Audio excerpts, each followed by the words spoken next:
tempatnya.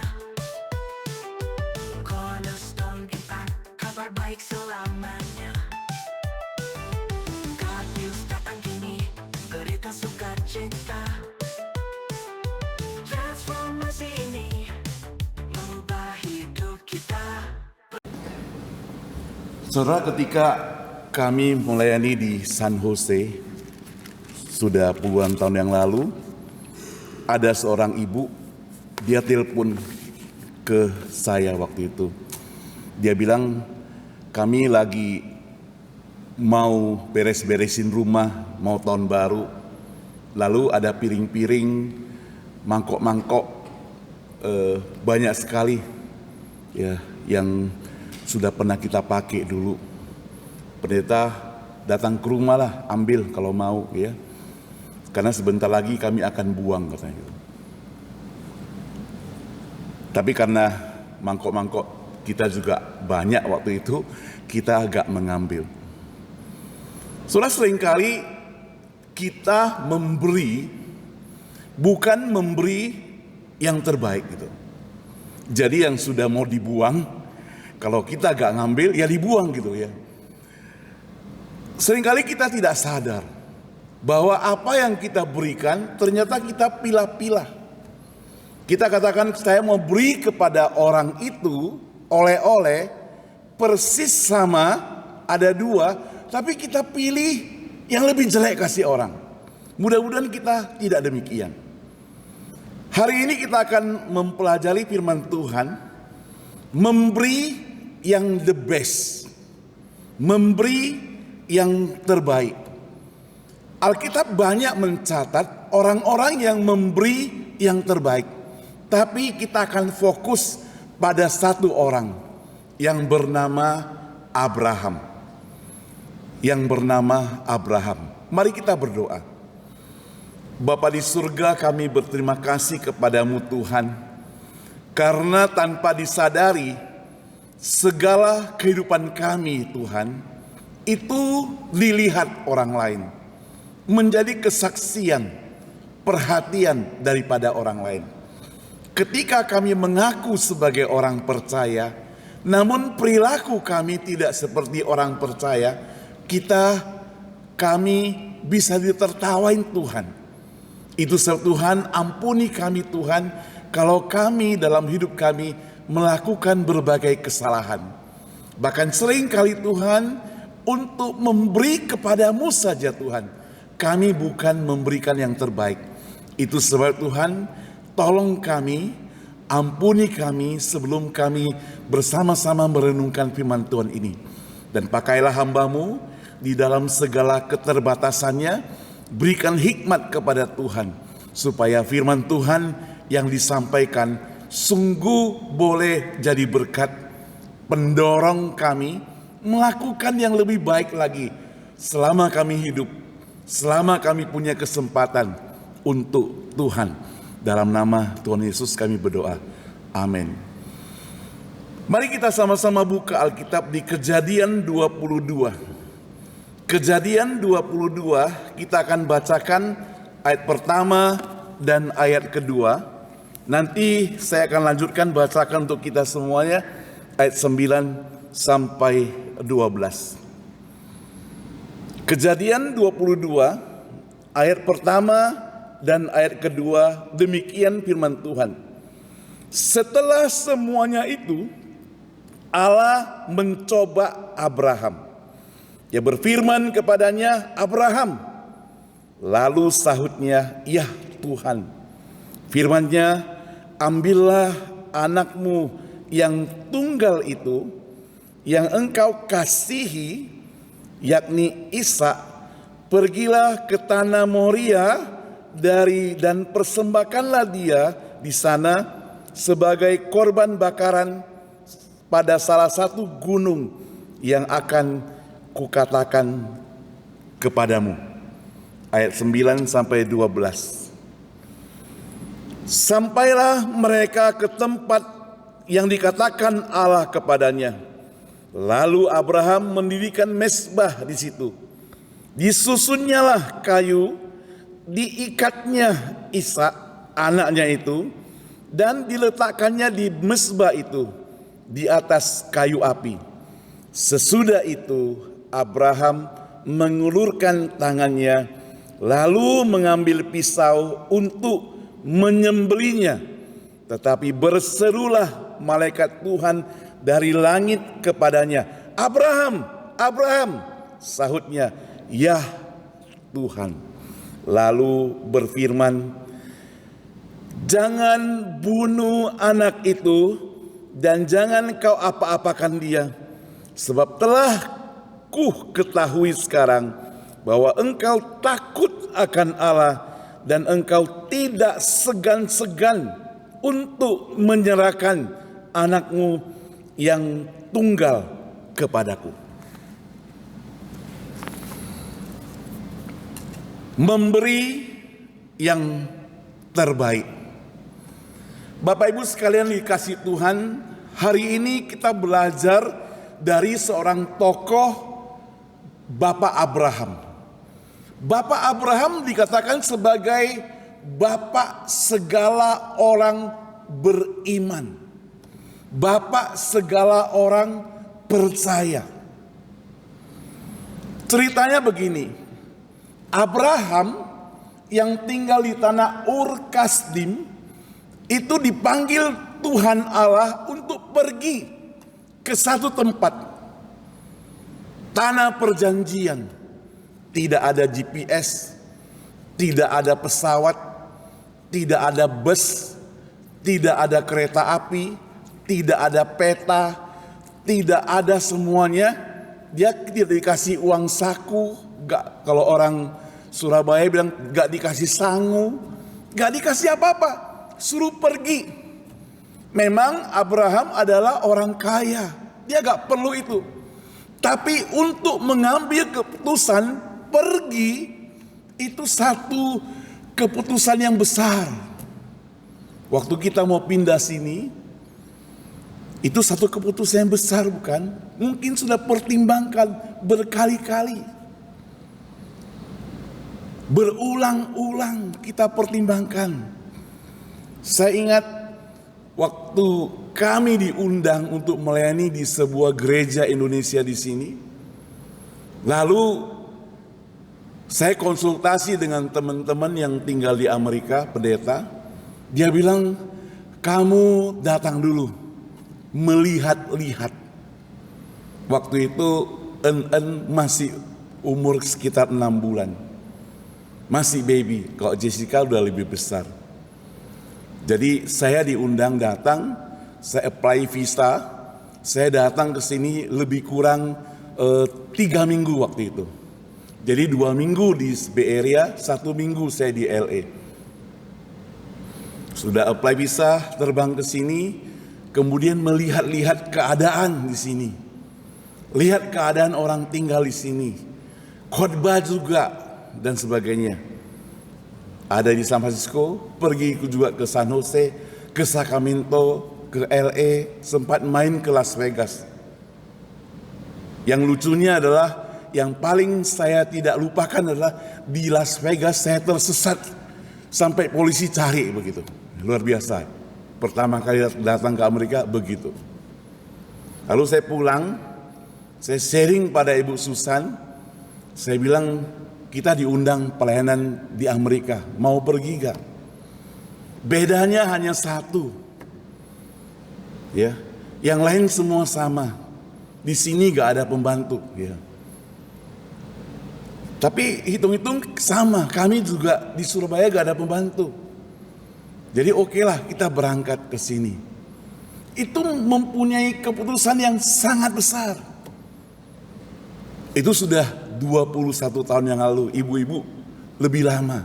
Kalau Abigail mungkin baru tahun-tahun lalu diambil keputusan yang besar ini gitu.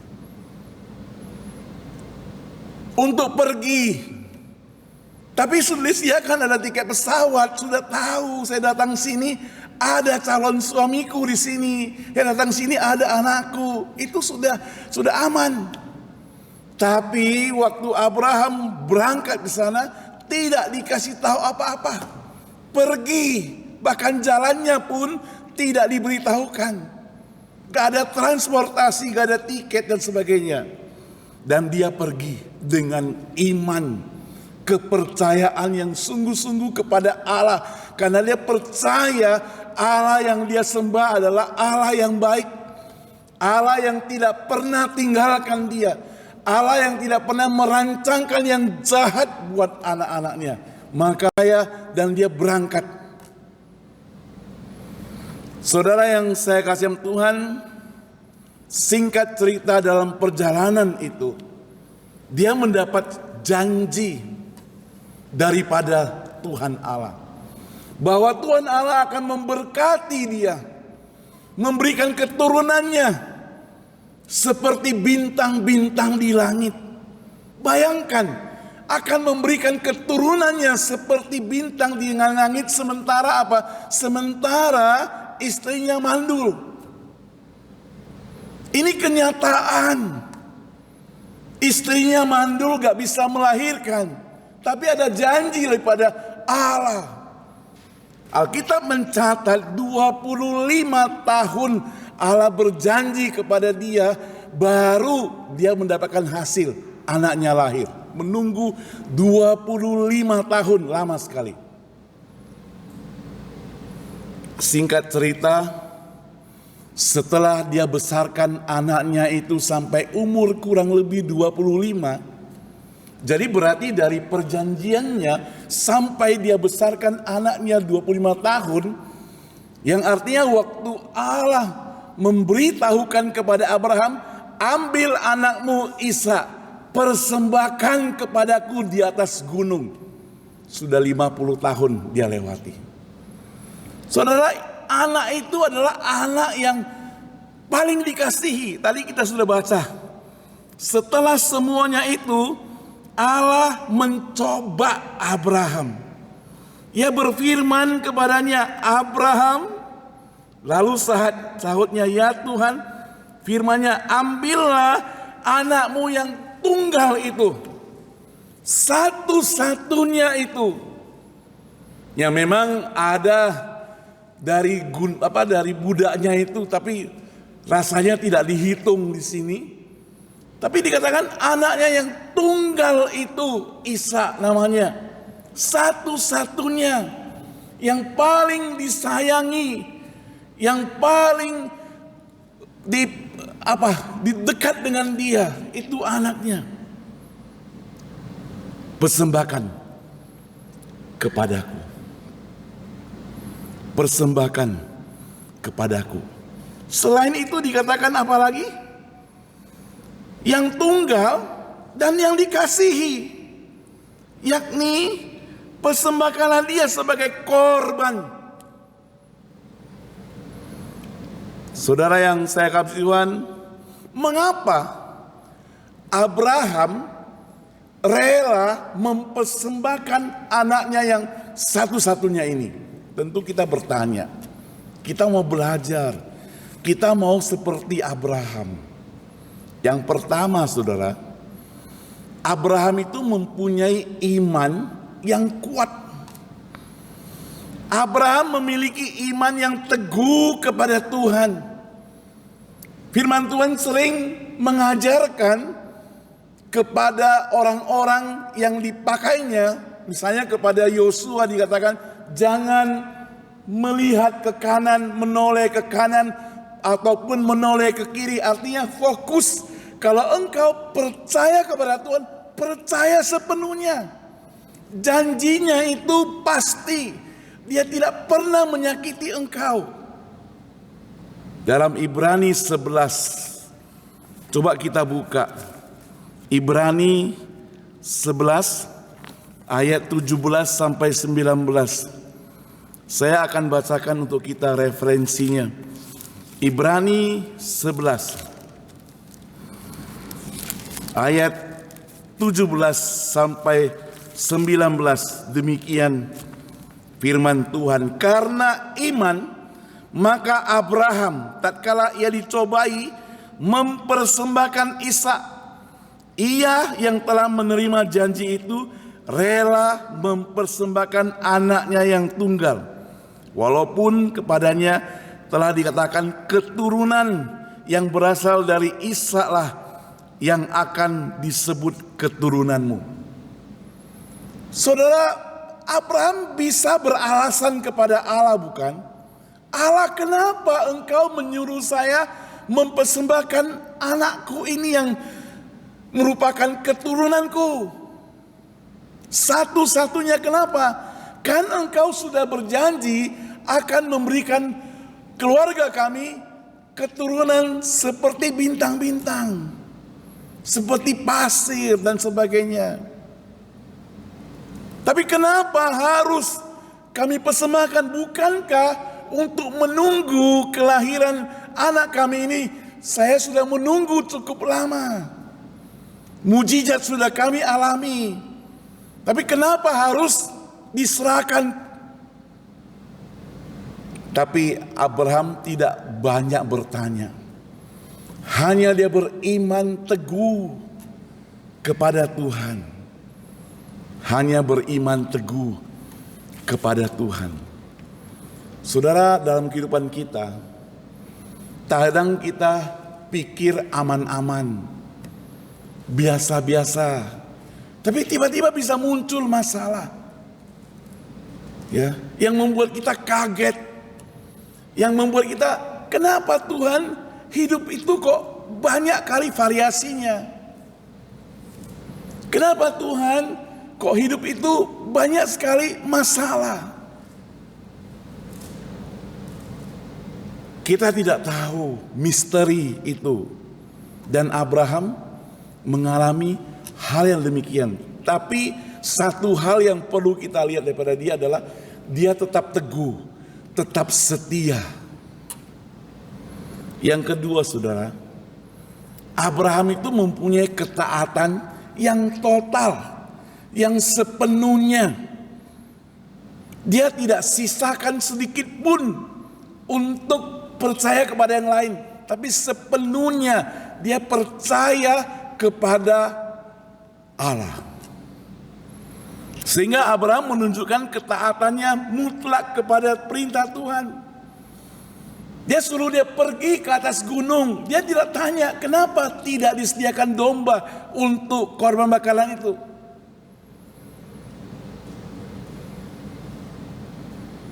Saudara yang saya kasih Tuhan, ini membuktikan ada ketaatan yang sungguh-sungguh.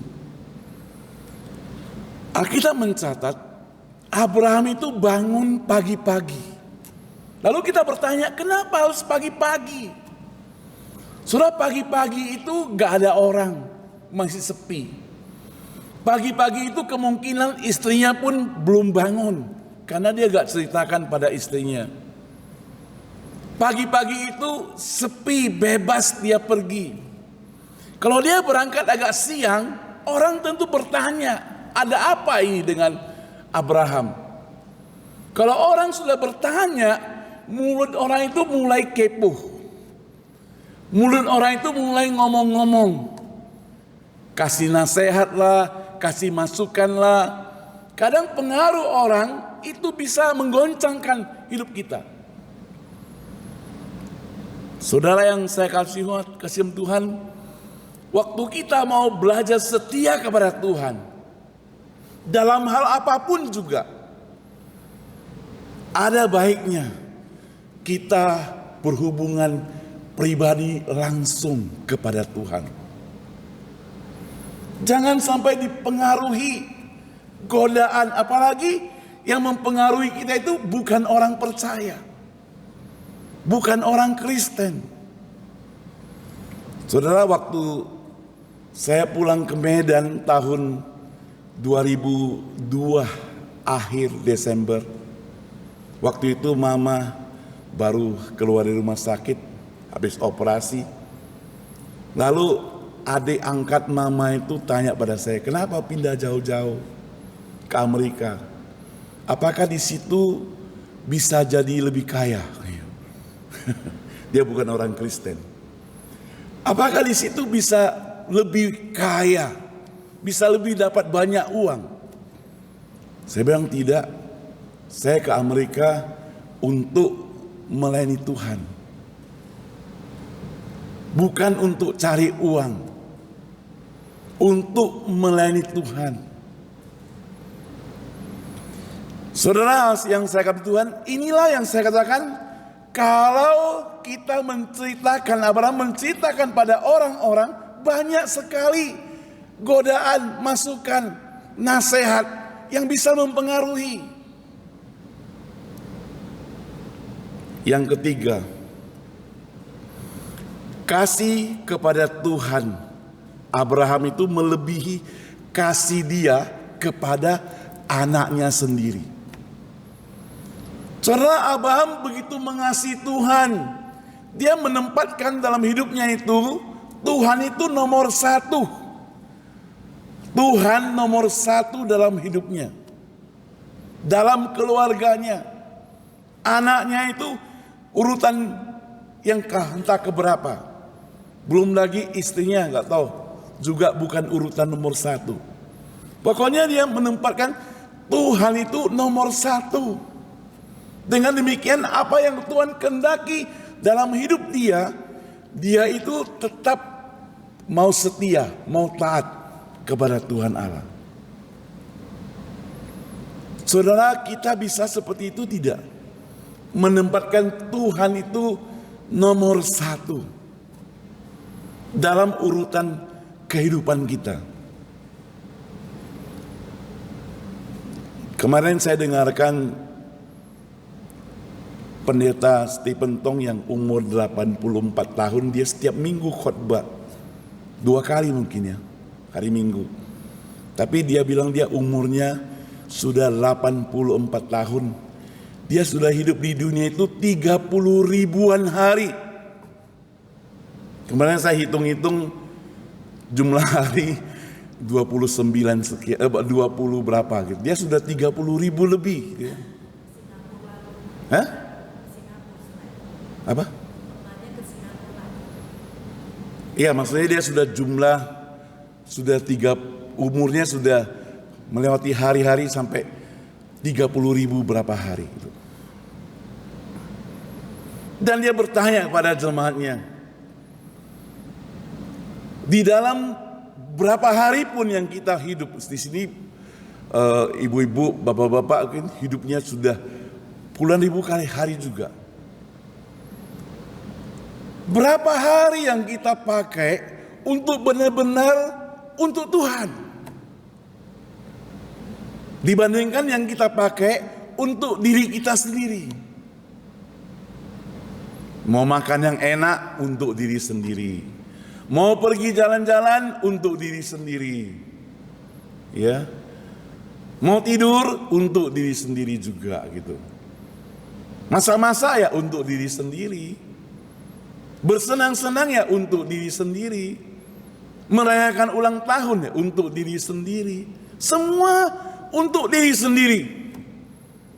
Kerja dapat uang ya untuk diri sendiri.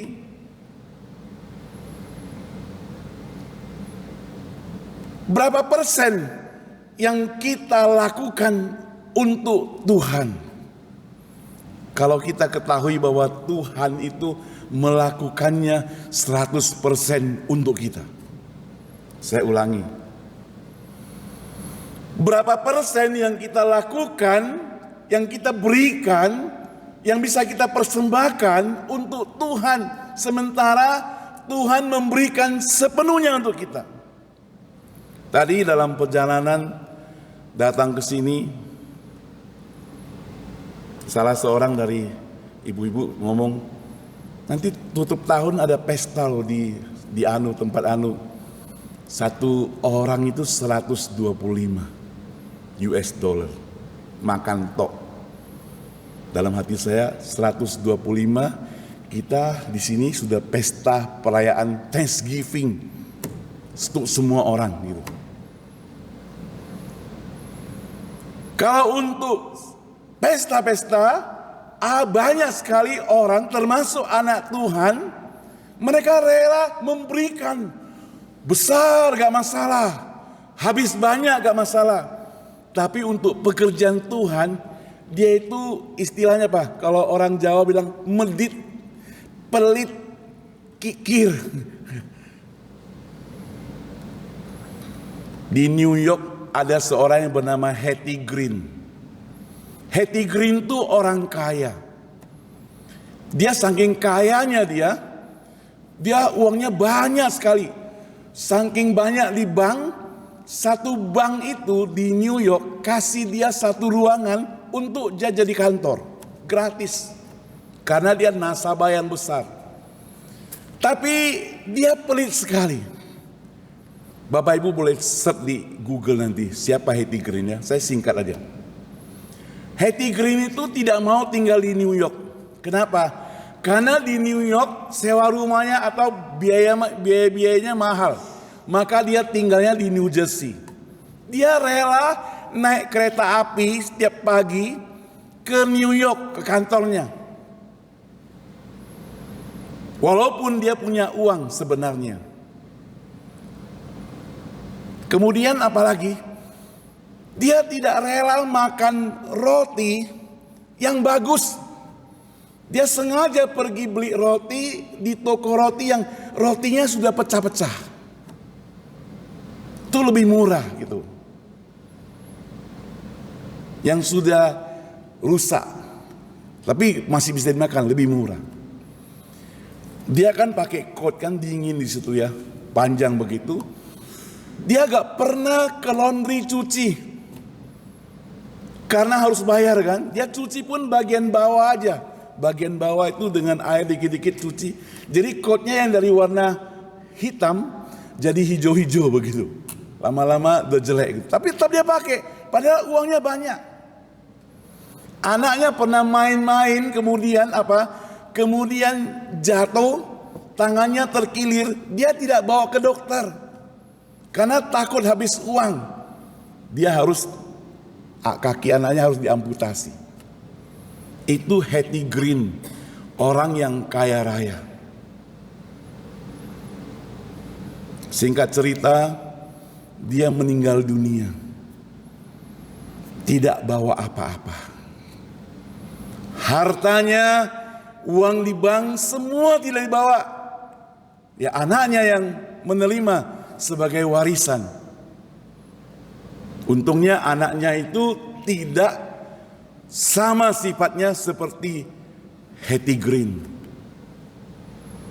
Nah saudara, saya percaya dan yakin kita hari ini dengan berkat Tuhan kepada setiap kita tidak mau seperti Hetty Green. Beda pelit dengan hemat itu susah kita bedakan. Hemat itu positif, kalau pelit itu medit, itu negatif. Nah Hetty Green itu ke posisi yang pelit.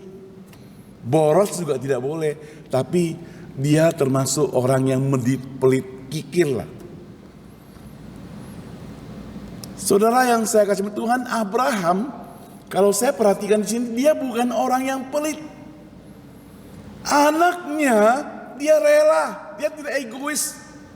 Dia mau serahkan kepada Allah. Yang keempat, dia percaya pada janji Tuhan. Dan Tuhan pasti akan memenuhi janjinya, dia pegang itu sepenuhnya. Saudara kalau buka Kejadian 21 ayat 12. Kejadian 21 ayat 12. Saya akan bacakan untuk kita sekalian.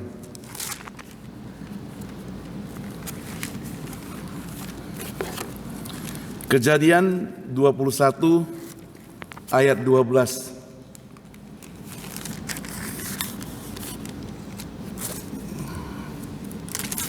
Demikian firman Tuhan.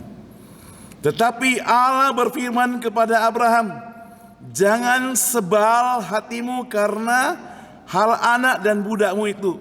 Dalam segala yang dikatakan Sarah kepadamu, haruslah engkau mendengarnya. Sebab yang akan disebut keturunanmu ialah yang berasal dari Ishak. Itu janji daripada Allah, dia pegang. Walaupun di hadapannya dia segera akan mempersembahkan anaknya. Tapi dia percaya Tuhan sanggup melakukan apa saja. Wong istrinya yang mandul saja bisa melahirkan, pasti Tuhan bisa lakukan lebih banyak hal. Ini membuktikan apa, saudara? Membuktikan bahwa Abraham itu mengaku bahwa Allah itu berdaulat dalam hidupnya dan berdaulat atas segala hidupnya hari ini, besok, dan seterusnya. Saya yakin dan percaya kita sudah mengalami hal seperti itu. Bahwa Allah berdaulat dalam hidup kita. Kita percaya kita sudah lewati semuanya itu.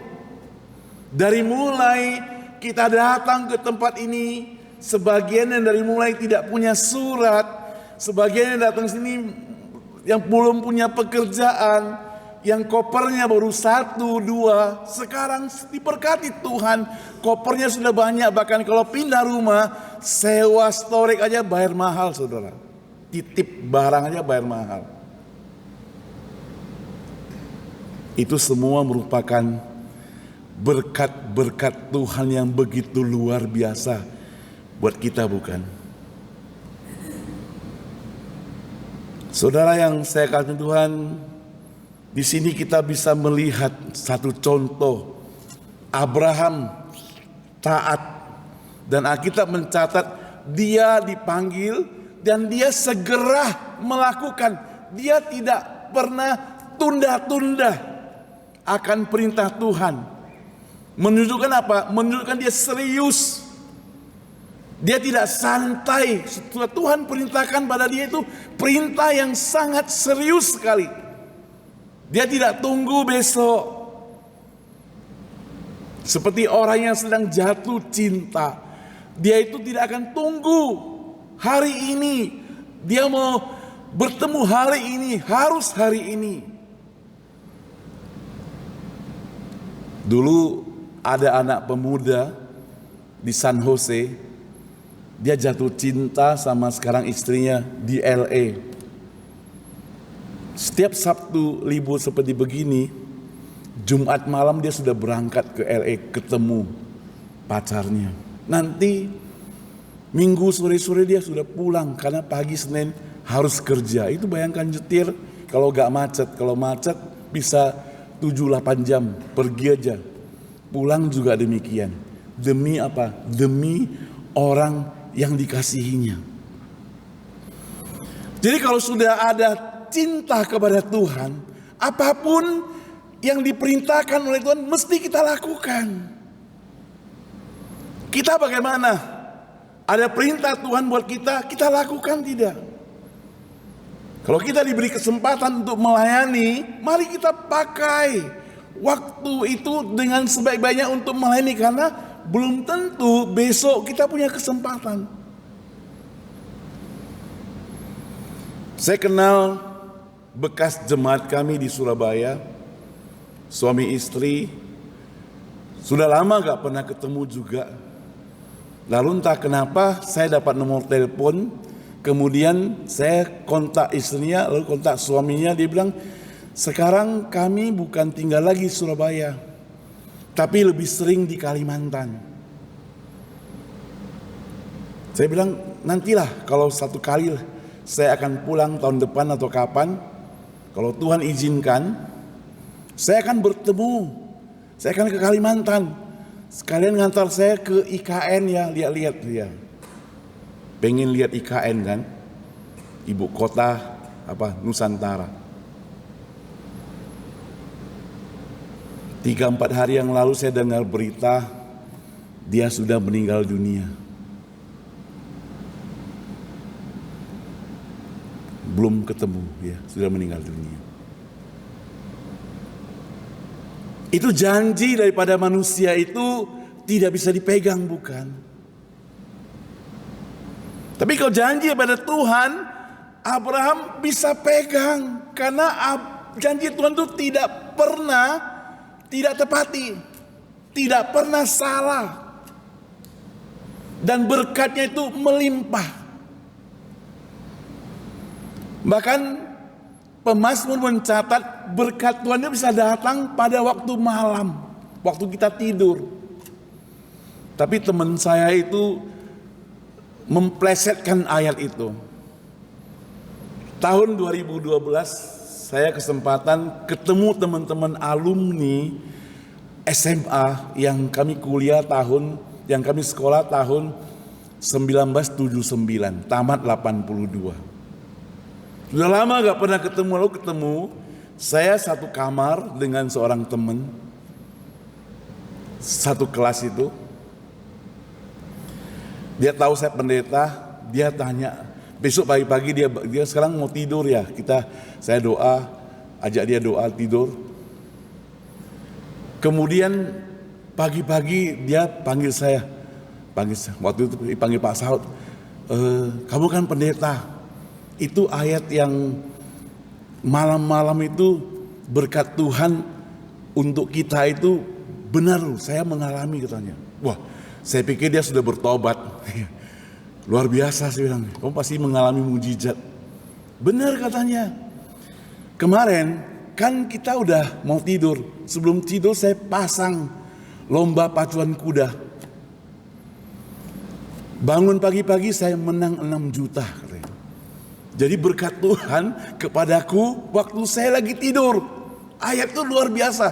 Saya bilang kamu ngawur, bukan begitu maksudnya. Nah saudara yang saya kasih Tuhan, firman Tuhan janji pada kita berkat Tuhan itu diberikan buat kita itu bahkan pada waktu kita gak buat apa-apa. Karena apa? Karena komitmen daripada Tuhan bukan jasa kita, hanya anugerah Tuhan tanpa kita lakukan apa-apa. Abraham dia berjuang, dia harus mengorbankan batinnya, bergumul untuk perintah Tuhan, memberi anaknya yang dikasihinya. Sehingga tadi saya katakan dia tengah malam bangun menghindarkan intervensi daripada orang lain. Dan ini dia hadapi sebagai ujian pribadi. Dan dia menang, lulus dalam ujian itu. Saudara yang saya kasih Tuhan, Abraham mungkin dia berusaha melindungi anaknya. Kita juga demikian kan ya. Kalau ada anak kita dipersulit orang, tentu kita tidak senang. Bisa marah, tidak bisa tidur dan sebagainya. Abraham melewati itu semuanya. Sekarang apa yang bisa kita pelajari? Sebagai orang percaya saudara, kita yang hidup sekarang itu penting iman dan ketaatan, bahkan dalam situasi yang sulit. Menghadapi kesulitan bukan meninggalkan Tuhan. Menghadapi kesulitan harus minta pada Tuhan, Tuhan tolong aku supaya aku bisa menang menghadapi kesulitan itu. Tuhan kadang menguji iman kita. Kalau kita lulus maka kita tambah dewasa. Dia ingin memurnikan hidup kita itu. Apakah kita siap menyerahkan hidup kita bahkan yang paling berharga kepada Tuhan? Dan ingat Tuhan menyediakan jalan keluarnya. Domba pengganti Isa itu disediakan oleh Tuhan Allah. Itu luar biasa. Saya membayangkan Abraham itu akan senang sekali puji Tuhan. Karena Tuhan lakukan mujizat besar. Bertambahlah imannya. Bertambahlah dia setia kepada Tuhan. Saudara, beranikah kita menantang Tuhan? Supaya Tuhan menguji kita. Supaya iman kita itu lebih kuat. Kisah ini juga mereferensikan bagaimana Yesus sebagai anak tunggal, satu-satunya daripada Allah, dipersembahkan di atas kayu salib, mati di sana, Tujuannya apa? Menyelamatkan umat manusia yang berdosa. Dan Tuhan menghargai ketaatan yang tulus. Tuhan juga menghargai kita kalau kita taat dan tulus kepada Dia. Bukan pura-pura ya. Tapi sungguh-sungguh. Kita bisa gak pura-pura melayani Tuhan? Bisa. Kita bisa gak pura-pura menjadi orang baik? Bisa, saudara. Pura-pura menolong orang bisa gak? Bisa. Tapi Tuhan tidak suka kepura-puraan itu. Dikatakan munafik. Orang yang munafik itu seperti apa?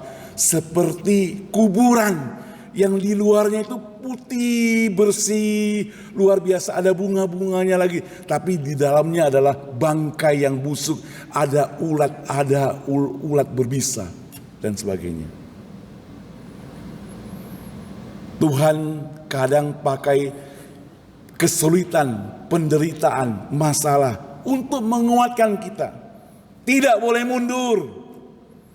Saya akan tutup dengan sebuah kesaksian dari seorang yang bernama Jim Elliot. Ya, Jim Elliot. Jim Elliot itu adalah seorang misionari Amerika yang sangat terkenal pengabdiannya yang luar biasa. Tapi di misi-misi pelayanannya itu berakhir dengan tragis sekali. Jim Elliot lahir 1927 di Oregon, Amerika Serikat. Sejak muda dia sudah merasakan panggilan yang kuat jadi misionaris. Setelah lulus dari Wheaton College, ia memutuskan untuk pergi ke Ekuador untuk menjangkau suku Huarani yang terisolasi dan terkenal sangat bahaya. Suku Huarani itu. Jim menghabiskan bertahun-tahun mempersiapkan diri belajar bahasa Quechua dan bekerja dengan penduduk asli di daratan tinggi Ekuador itu. Ia rela meninggalkan kenikmatan hidup bersama keluarga di Amerika. Dia tinggalkan semuanya dalam kondisi yang sangat sederhana sebagai seorang misionari. Pada tahun 1956, Jim Elliot dan 4 misionari lainnya memulai pelayanan operasi AUKA namanya. Sebuah upaya untuk membuat kontak dengan suku Huarani. Mereka terbang dengan pesawat kecil ke wilayah suku tersebut dan mulai menurunkan hadiah dari udara untuk membangun kepercayaan, untuk menolong mereka. Karena tidak gampang menjangkau orang-orang yang terasing itu. Pada 8 Januari 1956, Jim dan keempat rekannya berhasil mendarat di sebuah pantai sungai wilayah Huarani. Namun beberapa hari kemudian pada tanggal 13 Januari, kelima misi penuh oleh sekelompok pria Huarani itu. Kematian daripada Jim Elliot dan rekan-rekan tidak menghentikan misi pelayanan itu. Tidak gentar, justru sangat menginspirasikan gelombang baru misionari di seluruh dunia. Elizabeth Elliot, istri Jim, bersama saudara perempuan salah satu misionaris yang terbunuh, kembali ke suku Huarani dan hidup di antara mereka, bersama-sama melayani mereka kembali. Orang yang membunuh suaminya itu, dia hidup bersama-sama dengan mereka, membangun kepercayaan, melayani mereka dengan sungguh-sungguh, dengan bersandar kepada Tuhan, memegang janji Tuhan. Banyak anggota suku akhirnya menjadi orang percaya. Saudara, salah satu kutipan terkenal dari Jim Elliot mencerminkan dedikasinya ialah, dia tidak bodoh yang memberikan apa yang tidak dapat ia simpan untuk mendapatkan apa yang tak dapat hilang. Dia tidak akan memberikan. Ada sebuah pepatah mengatakan, Tuhan Allah tidak pernah mengambil emas daripada kita lalu memberikan kita perak. Tapi dia akan mengambil perak daripada kita, memberikan kita emas. Artinya, kalaupun ada yang baik daripada kita, ada yang terbaik daripada kita, sampai diambil oleh Tuhan, Tuhan akan memberikan yang lebih baik lagi kepada kita. Beranikah kita lakukan tantangan ini? Saudara, apa yang sudah kita lakukan untuk Tuhan? Berapa lama lagi kita diberi kesempatan untuk hidup di dunia ini? Kita datang dengan tangan terbuka, dan kita akan pergi ke sana juga dengan tangan terbuka dan kosong.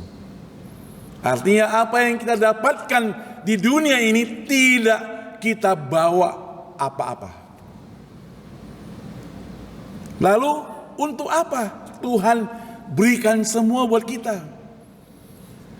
Tuhan Allah menitipkan buat kita supaya kita pakai bukan untuk diri kita sendiri, untuk Tuhan, untuk orang lain, untuk memuliakan nama Tuhan. Sehingga kalau kita suatu hari pergi meninggalkan dunia ini, ada satu puji-pujian yang bisa didengar oleh anak cucu kita, nenek kita, kakek kita adalah orang yang takut akan Tuhan. Hidupnya begitu setia kepada Tuhan. Dia rela berkorban untuk Tuhan. Mari kita berdoa.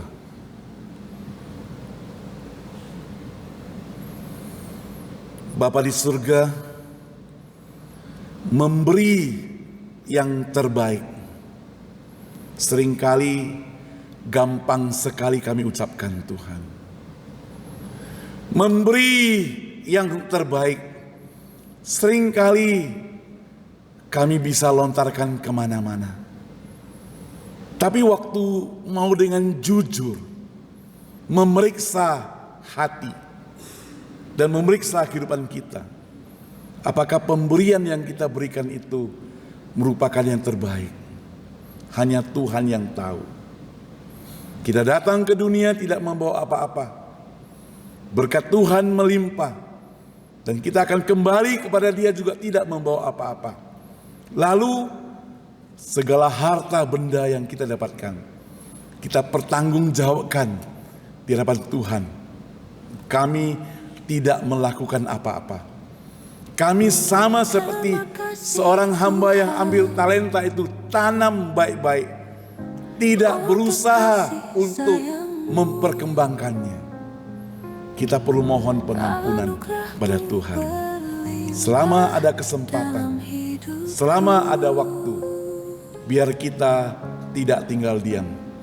Kita melakukan sesuatu, walaupun kita harus korban waktu, korban uang, korban perasaan, tapi Tuhan tidak pernah meninggalkan kami. Pakailah setiap kami Tuhan, baik yang kami sedang dalam ruangan ini, maupun di mana saja kami berada. Di dalam nama Tuhan Yesus kami berdoa. Amin.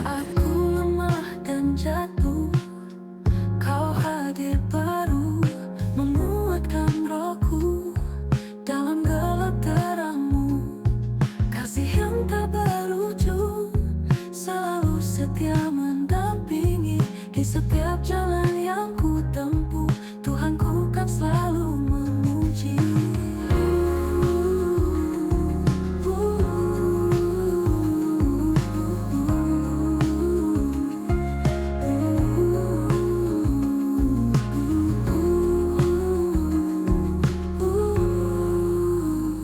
Pemeliharaanmu nyata, perlindungan yang tiada henti. Kau selalu ada di setiap langkahku. Kau beri kesempatan untuk balas kasih-Mu.